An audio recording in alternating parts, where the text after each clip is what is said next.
આજના સમયમાં 26, 28, 30, 32 વર્ષ ઉપરના યુવાન દીકરા દીકરીઓ માતા પિતાની અને પોતાની ભારે મહત્વાકાંક્ષાને કારણે આજે કુંવારા બેઠા છે.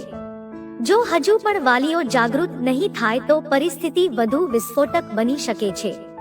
આજે આપણો સમાજ લગ્નને લઈને એટલો ભ્રમિત થઈ ગયો છે કે એકબીજાને સંબંધ ચિંધી વેવિશાળ કરાવવામાં રસ જ નથી.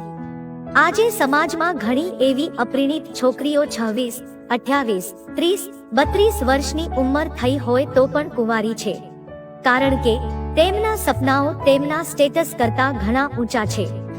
આવા ઘણા ઉદાહરણો છે અને આવી વિચારસરણીને કારણે સમાજની ઇજ્જત ખરાબ થઈ રહી છે. સુખી દાંપત્ય જીવન એ માનવીનું સૌથી મોટું સુખ છે તથા સાથે પૈસા પણ જરૂરી છે. પરંતુ પૈસાના કારણે સારા સંબંધોને નકારવા અમુક હદ સુધી ખોટું છે. વેવિશાળમાં પ્રથમ પ્રાથમિકતા સુખી સંસાર અને સારો પરિવાર હોવો જોઈએ. વધુ પૈસાની લાલસામાં સારા સંબંધોને નજરઅંદાજ કરવું ખોટું છે. એજ્યુકેટેડ હોનહાર દીકરો હશે અને જો દીકરીનો પણ સંપૂર્ણ સહકાર હશે તો સંપત્તિ ખરીદી શકાય છે, પણ ઊંચી અપેક્ષાઓ ખરીદી શકાતી નથી. હું માનું છું કે કુટુંબ અને છોકરો સારા હોવા જોઈએ, પરંતુ વધુના ચક્કરમાં સારા સંબંધોને હાથથી જવા ના દો. 30-32 વર્ષની ઉંમર પછી લગ્ન નથી થતા તો પછી ઈચ્છાઓમાં બાંધછોડ કરીએ છીએ તો થોડી ઘણી બાંધછોડ વેવિશાળની લાયક ઉંમરે કેમ નહીં? અમુક ઉંમર વટાવ્યા પછી જો મેડિકલ ડોક્ટર કન્ડિશન અભિપ્રાયથી જોવામાં આવે તો વધારેમાં વધારે દીકરીની ઉંમર 20 કે 22 અને દીકરાની 23 થી 25 એ લગ્નજીવન માટે લોંગ ટાઈમ માટે સારું કહેવાય. પછી બનવા જેવા બનાવો બને અને તેના જવાબદાર અંતે તો માતા પિતા જ ગણાય. ટૂંકમાં વાત કરી એ તો પછી ઘણી સમસ્યાઓ ઊભી થાય છે. સમય અને ઉંમર એનું કામ કરે જ છે. આજે કુંડળી મેચિંગના કારણે પણ ખરાબ સ્થિતિ બની છે. જ્યાં છોકરામાં બધા ગુણો છે ત્યાં કુંડળી મળતી નથી અને બધું સારું હોવા છતાં કુંડળીના કારણે લોકો સંબંધ કરવો છોડી દે છે. ત્યારે તમે વિચારો કે જે લોકોના 36 માંથી 26 અથવા તો 36 માંથી 36 ગુણો મળી આવે છે તેમ છતાં તેમના જીવનમાં સમસ્યાઓ ઊભી થાય છે. કારણ કે છોકરાના ગુણો જોયા નથી, ફક્ત કુંડળી મેચિંગના આધારે સંબંધ કર્યો છે. આજના શિક્ષિત વાલી અને બાળકો પણ આવા કુંડળીના ચક્કરમાં જે જોવાનું છે એ ચૂકી જાય છે અને પછી પસ્તાવાનો પાર રહેતો નથી. આજના સમયે સમાજમાં સારું પાત્ર શોધવામાં 4-5 વર્ષ નીકળી જાય છે. ઉચ્ચ શિક્ષણ કે નોકરીના નામે પણ સમય પસાર કરવાનું અનોખું બહાનું કાઢીને ઉંમર વધવા દે છે. આજકાલ તો અમુક અર્થહીન અદ્ભુત સવાલો પૂછવાની પણ પરંપરા થઈ ગઈ છે.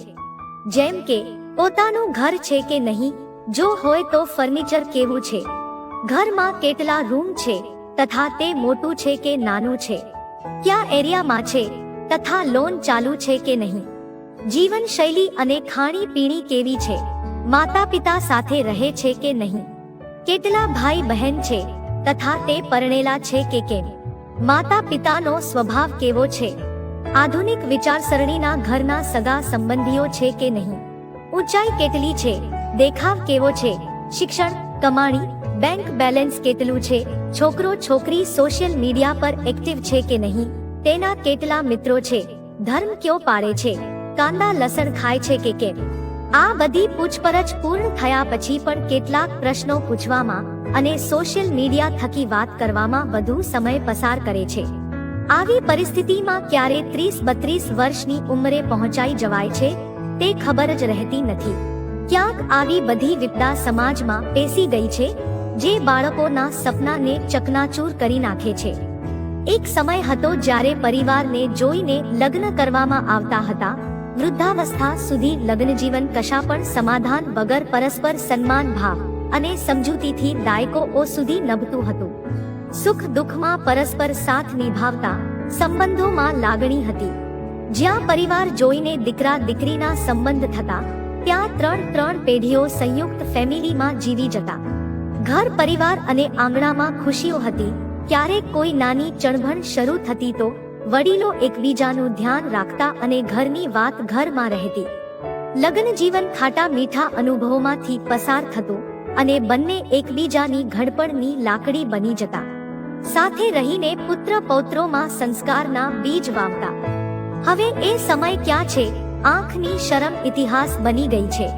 આજે એવું પણ સંભળાય છે કે છોકરો છોકરી તેમના સમાજના હોય નહીં તો પણ ચાલશે. આવી વાતો પણ સામે આવી રહી છે. આજે સમાજની છોકરીઓ અને છોકરાઓ ખુલ્લેઆમ અન્ય જ્ઞાતિ તરફ જઈને પ્રેમલગ્ન કે એરેન્જ મેરેજ કરે છે. એને એમ છે કે સમાજમાં સારા છોકરા કે છોકરીઓ મારા લાયક નથી, કારણ કે છોકરા છોકરીઓએ આધુનિકતાની ઊંચાઈઓ અને અપેક્ષાઓ પાર કરી છે. મારું તો એવું મંતવ્ય છે કે મિલકત, હોદ્દો, રૂપરંગ, ઊંચાઈ બધું જોવાની જગ્યા એ શિક્ષણ, પારિવારિક પોઝિશન, બંને પાત્રોની વિચારસરણી મળતી આવતી હોય અને પરિવાર શાંતિથી રહી શકે તેવી આવક હોય તો બાકીનું બધું ગૌણ રાખીને થોડી ઘણી બાંધછોડ કરીને યોગ્ય સમયે બાળકોને લગ્નજીવનમાં પરોવી દેવાનો સમય આવી ગયો છે. શરૂઆત આપણાથી જ કરીએ. હમ બદલેંગે તો યુગ બદલેગા.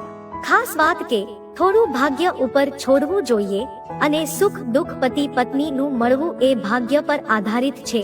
તો પણ ભૂલ ચૂક માટે ક્ષમા કરજો. આ જીવનનું કડવું સત્ય છે.